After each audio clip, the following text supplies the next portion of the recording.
நேற்றைய தடத்தையும் இன்றைய நாட்களையும் யூகித்து பார்த்தால் எதிர்காலத்தை கணிக்க முடியும் என்பது மறுக்க முடியாத உண்மை. ஆனால் கடந்த காலத்தில் வாழ்ந்த மனிதர்களுள் நம்மை வியப்படைய சில ஆச்சரியமூட்டும் தகவல்களுடன் இந்த தடயம். இந்த நவீன காலத்தில் பயன்படுத்தப்படும் பல பொருட்கள் கடந்த காலத்தில் இருந்ததாக பலர் சொல்வதுண்டு. ஆனால் அவர்களிடம் அதற்கான ஆதாரம் எதுவும் இதுவரை இருந்ததில்லை. விஞ்ஞானிகளும் இந்த கூற்றுகளை உண்மை எனவும் கருத மாட்டார்கள். சில மாதங்களாக ஒரு புகைப்படம் சமூக ஊடகங்களில் மிகவும் வைரலானது. அந்த புகைப்படத்தை கவனித்த விஞ்ஞானிகள் தெரிவித்ததாவது: மிரர் அறிக்கையின்படி இந்த படம் செப்டம்பர் 1943 எடுக்கப்பட்டது.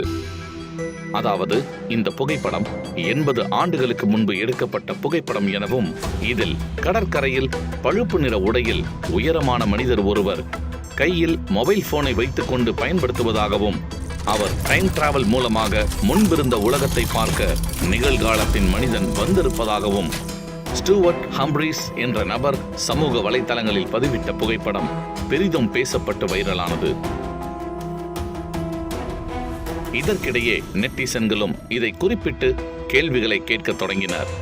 80 வருடங்களுக்கு முன் மொபைல் போனே கிடையாது, பிறகு எப்படி இந்த புகைப்படத்தில் இருக்கும் நபர் மொபைல் போன் பயன்படுத்துகிறார்? 1980களிலும் கூட மொபைல் போன் இல்லை. அவர் ஏதேனும் சீட்டை பார்த்து கொண்டிருக்க வாய்ப்பு இருக்கிறது என்றார் ஒரு பயனர்.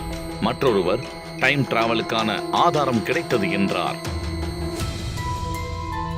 பெரும்பாலான நெட்டிசன்கள் இந்த கூற்றை ஏற்கவில்லை. அந்த நபர் கையில் வேறு ஏதேனும் வைத்து பார்த்து கொண்டிருக்க கூடும். அதை தொலைவில் இருந்து பார்க்கையில் கையில் மொபைல் வைத்திருப்பதைப் போல தெரிகிறது என்று கூறினர். இதேபோல சமீபத்தில் ஒரு சிலையின் புகைப்படமும் சமூக ஊடகங்களில் மிகவும் வைரலாகி பெரும் விவாதத்தை கிளப்பியது. ஒரு பெண் நாற்காலியில் அமர்ந்திருக்க, நின்று கொண்டிருக்கும் சிறுமியின் கையில் லேப்டாப் மாதிரியான ஒரு பொருள் இருந்தது.